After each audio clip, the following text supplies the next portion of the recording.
قاتل نہیں ہیں. انہوں نے اس بات کو رپورٹ کیا کہ آپس میں صرف تعزیانے چلنے لگے, یعنی وہ ایک لاٹھی یا چمڑے کی ایک ہوتی ہے جس کے اندر وہ کوئی لڑائی, لیکن یہاں باقاعدہ لڑائی ہوئی. اور امام حسین علیہ السلام واز سچ اے پاور کہ وہ ان کو ارسٹل نہیں ہو سکا اور وہ تلیم چھوڑ کر آگے چلے. اس کے آگے کوشش نہیں ہوئی گرفتاری کی, باقی تمام راستے ہیں.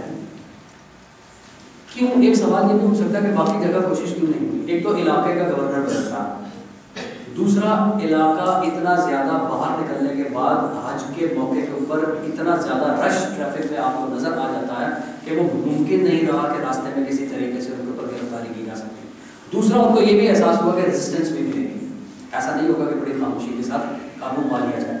چنانچہ امام حسین کی اس کوشش کو, اس عمل کو سامنے دیکھتے ہوئے سرکاری حکومت نے پھر اسٹریٹجی بنائی اور نے کہا ان کی فی الحال گرفتاری چھوڑ دو, لیٹ ہم موو ٹو دیکھیں کیا ہوگا, واچ اینڈ سی, آگے بڑھ لیں جی دیکھیں کیا ہوگا. یہاں اس دوران امام حسین کو اس بات کا یقیناً موقع ملا کہ انہوں نے مختلف سفیر کھڑے کیے, مختلف لوگوں سے رابطہ کیا, گزرنے والے قافلوں سے رابطہ کیا.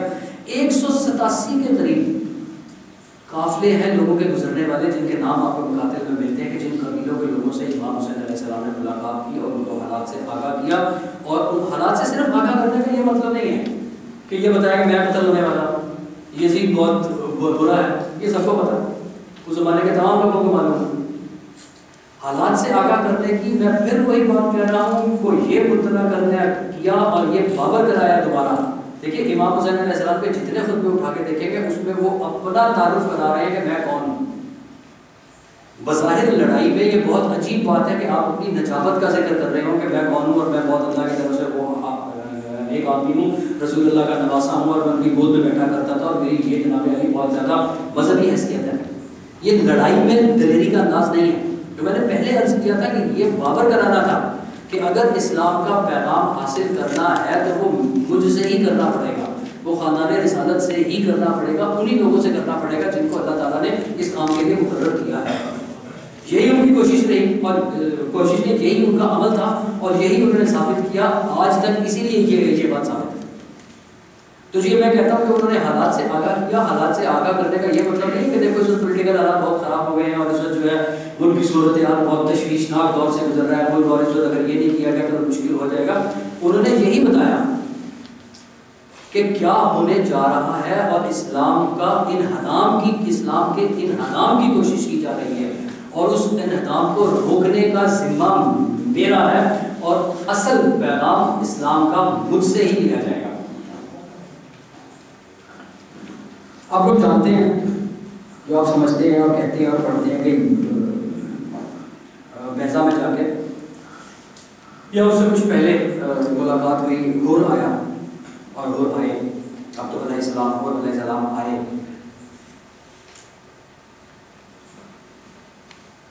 یہ بھی گرفتاری کی کوشش کی نا.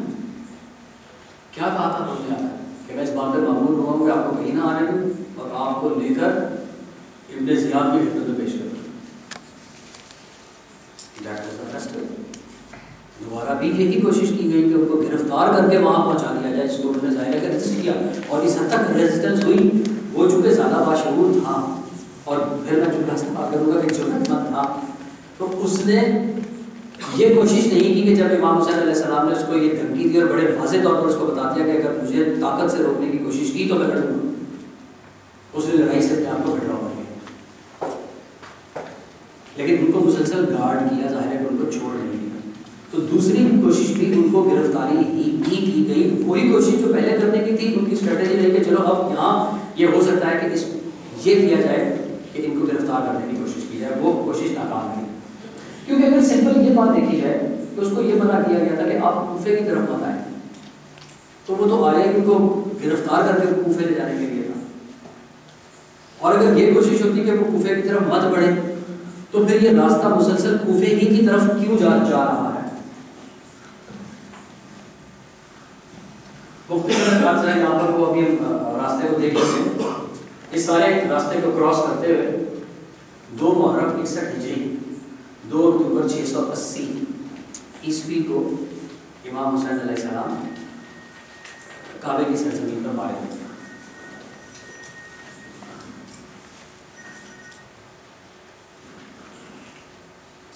دیکھیں جن لوگوں کا میں نے نام لیا تھا، ارواح بن قیس، شیس بن ابن رجعی، حجاز ابن حجر، یزید ابن حارث، ابن عمران ابن حجاج زبیدی اور محمد بن عمر تمیمی، یہ وہ لوگ ہیں جن کا نام لے کر بعد میں امام حسین علیہ السلام نے خط سے ان کو پکار کر کہا، ان پہ خط دکھائے گئے تمہارے لکھے ہوئے، تمہارے سگنیچر پہ خط میرے پاس موجود ہے، اور جو میں نے الفاظ استعمال کیے تھے کہ ان کا انداز بتا رہا ہے کہ وہ امام حسین علیہ السلام کو حکومت کا لالچ دے رہے ہیں. ان کا خیال ہے کہ امام حسین علیہ السلام حکومت کے لالچ میں کوفے آ رہے ہیں.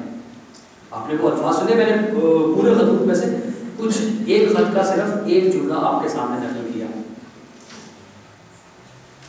باغ سرسبز ہو چکے ہوئے ہیں، درختوں پہ میوے لگے ہوئے ہیں، چشمے چھلک رہے ہیں، پانی پلنڈی کا واٹر ہے، سبزہ ہر جگہ پھیلا ہوا ہے، بہار آئی ہوئی ہے، آ جائیں جلدی کریں، یہ شوڈ کیپچر کوفہ، موقع ہے، موقع بہت اچھا ہے.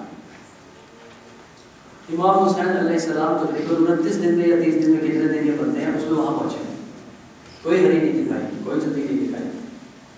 اپنا وہ پیغام جو مسلسل اسلام میں جیسا میں نے پہلے اپنے لیکچر میں عرض کیا تھا کہ ان نام اسلام کا ذمہ دار یزید ہے، امام حسین علیہ السلام نہیں ہے. انہوں نے اپنی اسی اسٹریٹجی کے اوپر سلولی اینڈ گریجولی اپنا عمل جاری رکھا.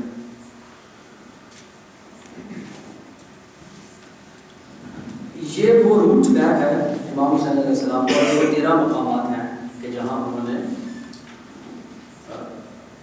سکونت فرمائی کربلا جاتے ہیں. یہ ٹوٹل مل کے 13 مقام ہوتے ہیں، لیکن آپ وہاں تقریباً 29 دن میں پہنچے ہیں. اس میں سے 4 یا 5 مقام وہ ہیں کہ جہاں آپ 2 دن اور 3 دن قیام کرتے رہے. اس دوران آپ نے مختلف گزرنے والے قافلوں سے رابطہ کیا ہے، اپنے سفراء مختلف علاقے میں نامزد کیے ہیں، مختلف لوگوں کو مختلف جگہوں پر خطوط دے کر روانہ کیے ہیں، اور مختلف جگہوں سے ظاہر ہے کہ ان کو خطوط بھی ملے ہیں، جس میں سے بہت سی چیزیں آپ لوگ پڑھتے ہیں کہ فلاں ملا فلاں ملا فلاں نے وہ تاریخی جملہ کہا، فلاں نے فلاں بات کہی، وہ آپ لوگوں کے ذہن میں ہے، مجھے اس کو دہرانا ہے.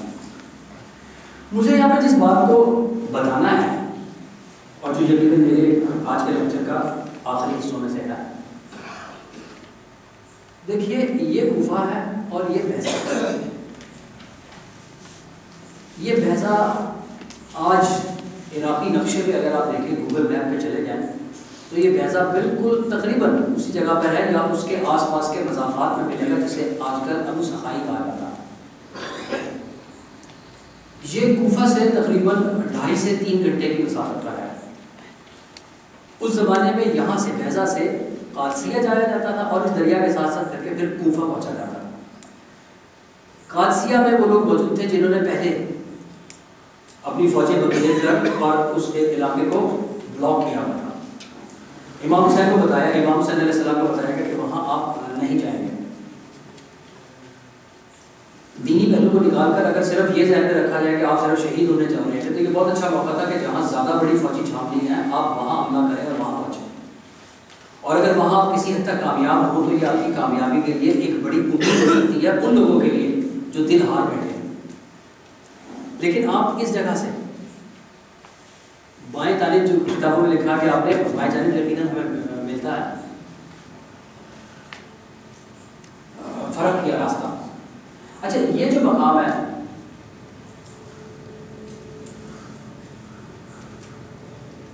یہ مقام اور یہ مقام آج ابھی میں آپ کو نقشے پہ دکھاؤں گا، گوگل کے نقشے پہ، اس مقام سے بالکل متصل آج بھی ایک جھیل کے کچھ جن لوگوں نے زیارات کی ہیں اور نجف اشرف گئے ہیں وہ جانتے ہیں کہ اس کو نجف سی بھی کہا جاتا ہے. کچھ حصے اس کے خشک ہو چکے ہیں، کبھی اس میں پانی آ جاتا ہے، کبھی اس میں پانی نہیں ہوتا. ایک زمانے میں یہ شط الارض سے کہا جاتا ہے کہ ملا ہوا تھا.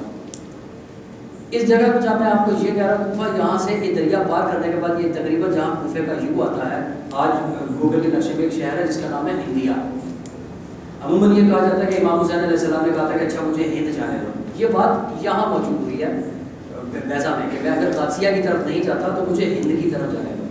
یہ مقصد ہندوستان آنے کا نہیں، وہ اپنا راستہ چوز کر رہے ہیں کہ مجھے ایک دوسرے فرق راستے کی طرف جانے دو، میں کوفے نہیں جاتا. یہ آپشن تھا. اس جگہ پر جس کو میں نے کہا ہندیا، اس کو ہندیا کیوں کہا جاتا ہے کہ جیسا میں نے یہ عرض کیا کہ یہ جو لیک آف کوفہ، یہ جو لیک آف نجف ہے، یہ اور یہ دریا اکٹھا ملتا تھا، اور یہ بندرگاہ وہ تھی کہ جہاں پر ممکنہ طور پہ ہسٹورین یہ کہتے ہیں کہ جب سکندر اعظم نے حملہ کیا تو اس کے فوجی جہاز یہاں سے نظر انداز ہو کے کچھ لوگ ہندوستان کی طرف گئے، تو اس لیے اس جگہ کا نام ہندیا پڑ گیا۔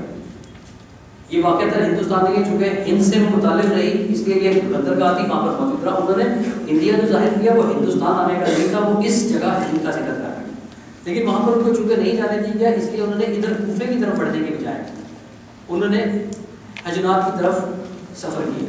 یہ وہ جگہ ہے، یہ درمیان کا فاصلہ وہ ہے جہاں اب نجف شہر آباد ہے۔ آپ لوگ جانتے ہیں، جو لوگ زیارت پہ گئے ہیں، اور جو لوگ نہیں جانتے، کوفہ اب ایز سچ نجف کے مضافات سمجھا جاتا ہے، کتنا قریب ہے یقیناً امام۔ اچھا، اور جو میں نے یہ جگہ کہا، اس جگہ سے اس طرف اس زمانے میں یقیناً اتنی بڑی وسیع و عریض جھیل تھی کہ اس طرف سفر ممکن نہیں تھا۔ یہ فاصلہ آج اگر ہم دیکھیں، اور یقیناً اس وقت بھی رہا تھا، تو 15 سے 20 میکسیمم 25 کلومیٹر سے زیادہ نہیں بنتا۔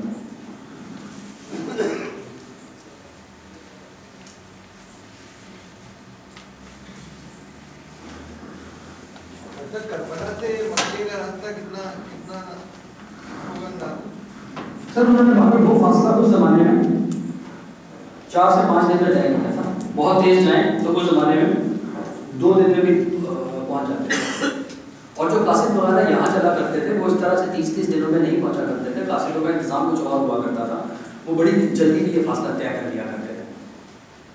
آج اگر آپ اس کا فاصلہ دیکھیں تو وہ تقریباً 200-250 کلومیٹر بنتا ہے، کیونکہ وہ موٹر وے بنی ہے اور وہ گھوم کے ریڈ سی کی طرف سے آتی ہے، اس لیے وہ فاصلہ زیادہ ہے، لیکن ایئر ڈسٹینس جو ہے وہ اسٹل کم ہے۔ مکے سے کربلا کا آپ پوچھ رہے ہیں؟ اچھا میں عرض کرتا ہوں، ان ایئر ڈسٹینس تو وہ بہت زیادہ نہیں ہے، اگر آپ اس کو شمار کریں گے تو وہ تقریباً 1000 کلومیٹر یا 1100 کلومیٹر سے تقریباً کم رہے گا سمپل ایئر ڈسٹینس۔ لیکن اگر آپ بائی روڈ جائیں گے تو جیسے میں نے عرض کیا کہ چونکہ موٹر ویز بنائی ہوئی ہے تو وہ فاصلہ زیادہ ہو جاتا ہے، تقریباً 1300-1350 1400 کلومیٹر تک پہنچ جاتا ہے۔ لیکن امام حسین علیہ السلام نے جو سفر کیا وہ یقیناً ایئر ڈسٹینس والے کے قریب ہے، کہ وہ چونکہ درمیان میں سے کیا جاتا تھا، اس زمانے میں قابل یہ کوشش کیا کرتے تھے کہ وہ شارٹ کٹ استعمال کریں گے جہاں آسانی سے پہنچا جا سکتا۔ اچھا، اس میں ایک اور بات دیکھیے، چونکہ یہ ریگستان ہے تو اس میں بہت سے ایسے ٹیلے بھی آتے ہیں جو بہت اونچے ہیں۔ اس زمانے میں کوشش کی جاتی ہے کہ پہاڑ کے اوپر بند چڑھا جائے بلکہ وادی کے درمیان میں سے گزر جائے، تو یقیناً یہ فاصلہ شاید اس سے زیادہ بھی رہا ہو، یعنی صرف 1000 کلومیٹر ہو یا 950 کلومیٹر ہو تقریباً اس زمانے میں۔ اگر یہ نچلا حصہ نظر آ رہا ہے اور یہ کوفہ ہے، یہ کیوں نیچے چلا گیا میرے باہر یہ مجھ سے غلطی ہے۔ میں فی الحال آپ کو پہلے سلائڈ میں کوفہ اور کربلا کا یہ فاصلہ دکھانے والا ہوں، جو اس وقت بھی ظاہر ہے کہ ایسے تھا۔ موٹر وے سے جائیں آج تو یہ تقریباً 90 کلومیٹر بنتا ہے، اور پرانے روٹ سے جائیں جو اولڈ روڈ ہے تو یہ 87 کلومیٹر بنتا ہے۔ 2 سے 2.5 گھنٹے میں آدمی آرام سے پہنچ جاتا ہے، اور اگر موٹر وے سے جا رہے ہیں تو گھنٹہ سوا گھنٹہ آپ کی اسپیڈ پہ ڈیپینڈ کرتا ہے، کتنی اجازت دیتی ہے موٹر وے پولیس، آپ پہنچ سکتے ہیں 1.5 گھنٹے میں۔ اس زمانے کے فاصلے کے مطابق اگر اس کو ناپیں تو یہ فاصلہ اس وقت 70 کلومیٹر کے قریب بنتا،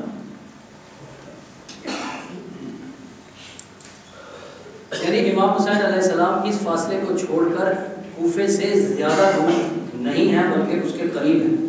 اور کربلا کو بھی اگر آپ دیکھیں تو کربلا بھی کوفے کے نزدیک زیادہ ہے اس جگہ کے نسبت، سوری یہ والا فاصلہ انفیکٹ زیادہ ہے، ابھی میں آپ کو نقشے پہ دکھانے والا ہوں، اور یہ والا فاصلہ جو ہے یہ قریب ہے، قریب ہے، یہ دیکھیے۔